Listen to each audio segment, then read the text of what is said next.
This is my 21 Subaru Forester Sport. I've tried out quite a few different suspensions, but I've landed on one that I feel like is the best for a combination of the daily use for me driving to work and then being able to hop off road. And so right now I have struts, or the Ironman struts. I'm using the Rallytech Outback Wilderness springs, both front and rear. OEM top hats, front and rear, instead of the Ironman ones. Oh, good choice. Yep. Ironman ones are pretty bad. Yep. Yeah, they don't last very long before they start making noise if you're using it pretty consistently off road. So, Yeah. but this combination, really no noise, super comfortable, articulates really well. You can explain your thoughts when what you experienced just doing it, but pretty good. just from all the combos I've done, man, like I feel like this is what works for me on this particular car. I don't know if it's going to work for everybody, but if you're pretty serious about doing a lot of off-roading and still want that comfort of, being on the pavement and driving it for a daily, I feel like this is it. Also got the torque locker in the rear diff. No sway bars, front and rear. Got rid of those. Yeah, that's a good question. It's a really fair question too, because I think a lot of people are concerned about, if they're going high speeds and cornering, if they're going to end up rolling it, and that was one of my biggest concerns too. Since I've taken them off, I feel like I've never felt like I was going to ever roll over at any time. Mainly because as this is sitting up higher, I'm more cautious when I'm going around corners, so I'm not trying to push it, go faster on corners anymore. And comfort-wise, I mean, it gives you a little bit more of like a floaty feeling, so if that's not what you're into, then I wouldn't recommend it. But there are some options up there for you at least to be able to disconnect them and give it a shot and see what you think. And I just got tired of jumping out to disconnect them all the time, and every once in a while I was hearing like some clunking noises from them hitting things, and so I just finally decided to get rid of them both. And no regrets. This was one of the first things I did. It was kind of the whole reason we got this car, was to put this winch and bumper on it, and the bottom of it has been dented to hell, just the amount of stuff I've done to it. I've tried to bend it back, but it's not worth it. It's not worth it. It's a beast of a bumper, man. It's just, it's not the most aesthetically pleasing thing, but it does the job, and keeps the OEM look. Yeah, it really does. Did a good job with it. Yeah. I actually didn't know this when I bought it, but Rallytech worked with Warren to design it for this model, for this and the Crosstrek. Yeah. So, but I don't think they're doing those collaboration things anymore. I think Warren's kind of moved on to just more 4x4 specific stuff. But that's what he was saying they were doing, like when the new gen came out, they were like, oh, we're busy with the new Ranger. Yeah. Yep. That sucks. Yeah, I mean, there's opportunities, I feel like, to kind of refine this and make it a little bit better. It'd be nice to have, the bigger hitch points on there too, or oh yeah. The new full-size shackles. Yeah, the shackle points. That's what I was trying to remember. But these are the tiny ones. They still work with a little soft shackle attached to them, but it would be nice to have the full size. Yeah. And to be able to fit a bigger winch would be ideal too. Something with a bigger, thicker rope. Yeah. But that winch, man, I've used that thing many times and it hasn't failed me yet. Lighting, man, I'm still kind of going back and forth on lighting. Like, I've thought about just stripping everything and going back, but I started off with Ironman lighting. I think the first two I had were the two that were up there in the middle. Okay. I had two of those just in the front, and I ran that for a while. Then I kind of figured out, like, they don't really work well in foggy Oregon weather. Yeah. When I'm off-roading, and we were kind of blinded one night, just out with the family trying to get home, and then I ended up getting some of their amber versions, which I actually think those are some of my favorites. Those two that are little pods down there. Yeah. They're bright, really work well in all conditions, but they're really like a bright yellow, like kind of like the oranger feel a little bit more. I have the diode dynamic fog lights, so that was a kit conversion that you could do. Yeah. Did it come with like bracketing? Yep. Yep. So you just pretty much pop out the OEM ones, and then there's a bracket that attaches right where the OEM one went, and the bracket is not much to write home about. It's pretty crappy bracket, flimsy, but But hey, it it worked. holds them in there. And I like those lights too. Those are Yeah. bright for what they do. And it's nice too if somebody just wants to not wire up a whole switch panel, it'll just work right through the Yeah. regular Yep. fog light switch, I'm guessing. And then, Yeah, and then I added, I had some smaller Ironman ditch lights, and then ended up getting those, and I was running those in the front. Those are their newer, the 5-inch ones. I can't remember what they're calling the name of it, but I had those in the front for a while, and I'm like, those are actually really great for ditch lights, and they are amazing for ditch lights. Okay. A little heavy for the bracket. They do wobble a little bit, but overall, I've been happy with those too. And you've got them angled out a little bit. Can you kind of explain to people what the whole purpose of a ditch light is and how you set them up? Yeah, actually should probably be out a little bit more, facing out a little bit more. But yeah, the whole purpose is, in the name, is to be able to see the ditches when you're mama down some trails at night. And Yeah. a lot of people will just point them straight ahead, Mhm. which that'll work as like another option for a headlight. But there's so many times where I'm driving down a dark dirt road and you don't see the offshoot until you're like right up on it. But if you have these angled right, you'll be able to see a little bit more in advance and kind of scope out some spots if you want to go explore them. But yeah, Yeah, those are beefy. beefy, they're bright. You're running the ADF ditch light bracket? Yeah. Or? Okay. Yeah, I've tried different ones of those. I feel like that's a great height. Rallytech makes some that sit up higher, and those are really meant more as like a ditch light bracket type of thing. So they purposely designed them to be up higher so that you could angle them down, Gotcha. so they're not reflecting off of the hood as much. Okay. They're a little distracting, I think, when you're driving, but if you don't mind it, I mean, those are great brackets. Yeah. Nashvab makes them too. Okay. They're very, very low profile. They sit flush with the hood, Okay. which kind of defeats the purpose of the ditch light. Yeah.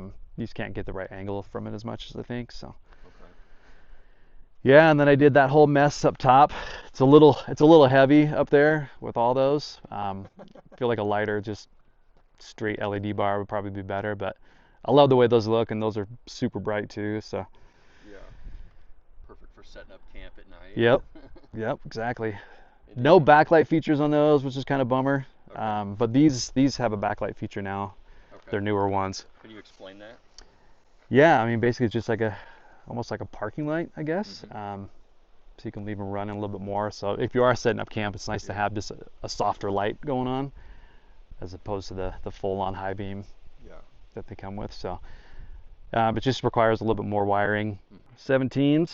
I was running the black methods for a while, and then ended up getting the bronze ones. But yeah, the Milestar tires have been great. Super comfortable off-roading. They do really well in the snow. They have taken an absolute beating recently, just with some of the trails I've been on that are a lot more rocky. Yeah. Got a bunch of Well, noticed this yesterday. Got a bunch of crap in Oh, the bead man. from yesterday's adventure. Probably should get that out of there. Are these a 30 and a half diameter? I can't remember the. I can't remember if they're 30 or 30 and a half. Okay. Well, this is essentially a brand new tire for you, and you've already nuked all the Oh yeah. sidewall. You keep lettering. walking around, you'll see lots of things ripping off, and that's just a lot of that came from a trail I did out in Central Oregon a few weeks ago with some of the Rallytech guys, and Okay. I think the whole trail is about 6 miles. I think we ended up doing about 4.5, Okay. just all over lava rock, just sharp stuff everywhere, and we were so determined to finish it, and then we just got to some sections and we're like, nope, we're good. Yeah. We had one tire pop. I've got Okay. some cuts in some of the sidewalls on them, but man, they've been super comfortable. Heck yeah. Dude, they perform. I love these sidewall plugs here too. I think Yeah. this is probably one of the most aggressive all-terrains that's on the market right now. Well, yeah, this car is supposed to come with some plastic trimming along the bottom, where all those little plugs are. Thanks Sierra SLT Trek for showing me that little trick. She's got it on hers too. But Perfect. my plastic, those pieces were just coming off all the time. Okay. Yeah, I got super tired of it. Ended up taking those off first But then as I was trying to do a little more like rock climbing type of stuff, just going too fast, I would come down and smack some things, and that's where all these little dents and scratches come from. Yeah, this is Got them on both sides. Flush, yep. So all of this is a dent, right? Oh yeah, yep. Almost identical one on the other side too. But I just was reluctant to get rock sliders. I still don't love the way they look on these cars, with or without the plastic. But it was time, man. And these are the body armor 4x4 rock sliders. They have held up for the amount of abuse that I've given them.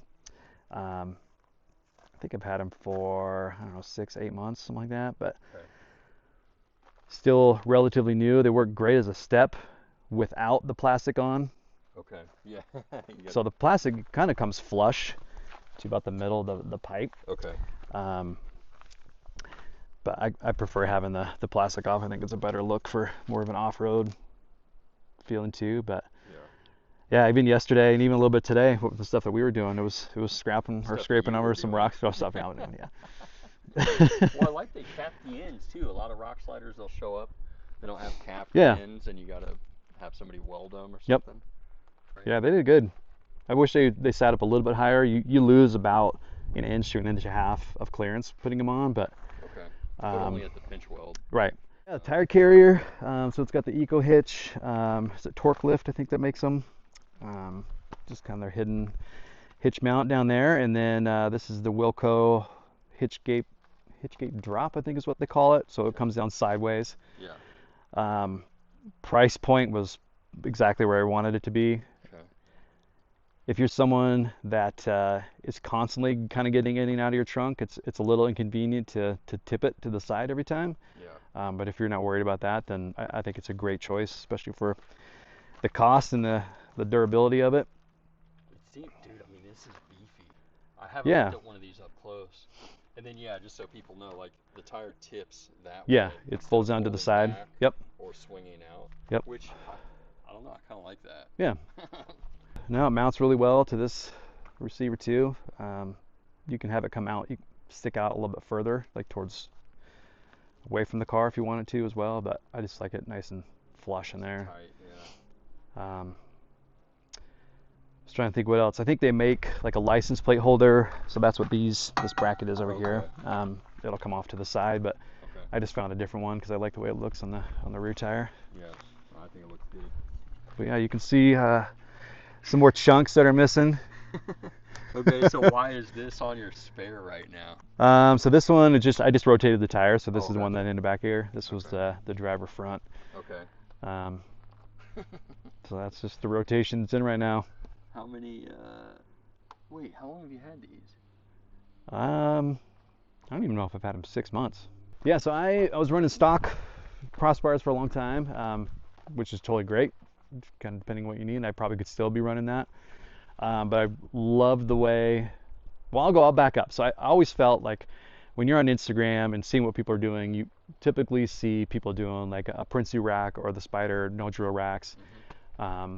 There's some other companies now that are making some, and I always felt like you needed to have it, like especially if you're gonna do a rooftop tent. And so I was like convincing myself I needed to have something up there. Yeah.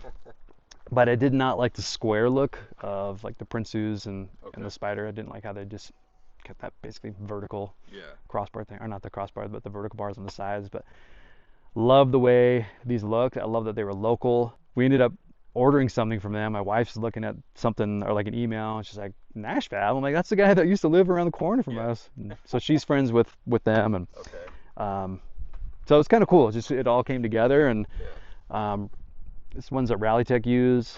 They do some kind of partner stuff with them too. And aesthetically, I love the way it looks. I like the functionality of it. It sits pretty darn low, so if you are someone that wants to put a rooftop tent on it, it's a little bit more difficult to get it on. I think when I was running a rooftop tent, I had to go through the sunroof to kind of tighten up the ones on the front. But I love this fairing and how it's like way back up. It's super low pros. So I mean, I'm guessing you're going to get noise from the Thule box and from the lights, but from the rack itself, none. Probably minimal, right? I don't even hear it. Aerodynamically, it's been great. I probably get the most noise from the lights just because they're blocking that wind, but the Thule box sits back far enough that it's, it's pretty mild. aerodynamic as well too. What kind of stuff do you keep up in the Thule box? I mostly got all my recovery gear. I got my compressor up there. I got a bag of tools, tire repair kit, all kinds of stuff. Just like an extra blanket. Oh, perfect. I think I got a spare axle up there right now. Usually, if I know it's like chainsaw season, clearing stuff, I'll carry a chainsaw year round up there. But camping chairs, it fits a lot, man, and it'll fit a full-size spare up there as well. I ended up going with the spare tire carrier just because of all the recovery gear that I keep up there. Yeah. Didn't want to fit, but yeah, it's a great size for this car. I wanted something wide and about that long. Okay. So, yeah, that's just the Midland radio. Okay. So I got that running. It just comes down the windshield there and then runs into the Midland radio that I have in the car. That looks really good. Yeah, just some cheap cable covers from Amazon. You're not running any lift, right? It's just the struts and the springs. Oh, I do. I do have spacers as well. Okay. So there's a 1-inch spacer in the front right now. Okay. And then in the back I have a 1.5-inch. And then I'm also running a 1/2-inch preload spacer in the rear. Gotcha. And is that so? It sits below the spring, right? Yep. Yeah. Yeah. Okay. Yeah. You can see it just a little bit, and does that just kind of like help tighten everything up? Yeah. So one of the things with these rear springs those springs were not designed for the Ironman, and so this is something that, if you're going to decide that you want to go this route, like, just know that this isn't something like even Rally Tech would promote. I basically went to them. I'm like, guys, I want to figure out what springs would work with this, because their springs are not the ones that are going to start sagging on you. I've never had any issues with that with their springs, and that was the whole point of kind of moving on from the Ironman springs. But these springs sit I wouldn't say much shorter, but they're definitely shorter than the Ironman springs. So that preload spacer really helped fill in that gap. Okay. And it also helps, man, when this thing's like fully loaded, like moving down to California with all the kids and all of our like travel stuff, plus all the stuff I was bringing to Subie Fest. Like, it was squatting. So. Oh no. But I love the way it looks. It looks pretty even. It's a little bit higher in the rear right now, but I don't mind that. This is fresh, huh? Oh yeah. That might have been from yesterday. I still see a little bit of flake. Dude, I fucking love that. Oh man. Ended up getting a full throttle battery not too long ago. It's got the Melee design. I don't know what the bracket is, the tie down that's in there. Sick. Yep. And so this is what a P&W off-roading engine bay looks like. Dusty as balls. Well, it's funny, when I was at Subie Fest, they asked me to pop the hood. I didn't have it open. Yeah. They're like, oh, that's one of like the categories we look at. I'm like, you don't want to see this thing, dude. And so I popped it. He's like, oh yes, like, I'm giving you an extra point, like, for the dirt. I'm like, okay, this is probably not gonna help anything, but they were pumped. Yeah, I was running different battery before and heard some great things about this, and decided to go with one of those, just with all the extra lighting I'm doing. And then got the aux beam box in here. This is just running to the 8-gang thing that I have in the car. Got the switch for the winch right here, or is this? No, that's part of the aux beam thing. Okay, gotcha. I think that's the fuse for it. But yeah, I mean, this thing so low profile. I was using a Nylite one before. Just it sat up probably another inch at least, and it was more of like a square box basically. But I really like the way this one sits low profile in there. Is it just Velcroed to the fuse box? Yep, exactly. Dude, that's my style, bro. Have you ever had any issues related to battery stuff in the past? I have, yeah. The one time I had some battery issues was after going through some water. Okay. That's when I ended up changing it out the first time. But one thing I noticed, and I have this clamped on here right now, I've been reading some things like about the negative battery in particular, just how the bracket is made by Subaru is really not ideal. So if you're someone that's disconnecting it for different reasons, the bracket does not last very long. Yeah. I know And that does very not. well. Yep, you know it too, and it just will not stay secure. So I mean, it got to a point where I could just pull it off just by not even a little bit of tension. Just it would just come straight up. Yeah. So I got like a hose clamp on there right now, just Perfect. trying to keep it on there. And so far it seems to be doing the job. But to replace that whole negative connection, like this whole thing from Subaru, it's like a $120 part, and I'm good. I'll do some zip ties and a hose clamp before I do that. So. And were you considering any other batteries before switch? Because this is what I run. But were you considering any other batteries at the time? I was using the yellow top one. Okay. And I don't know. I had heard some good things about it. I heard some negative things about it, but I've never heard any negative things about this. So. Yeah. And I don't know enough about batteries, man, to tell people like what's great and what's not. But I don't think I would go back to one of the yellow ones again. Yeah. Well, it looks like it's working. You haven't had any issues. Nope. No. Yeah. Dude, thank you, brother. Absolutely. The people are gonna love this. It's fun to do a walk around. Yeah.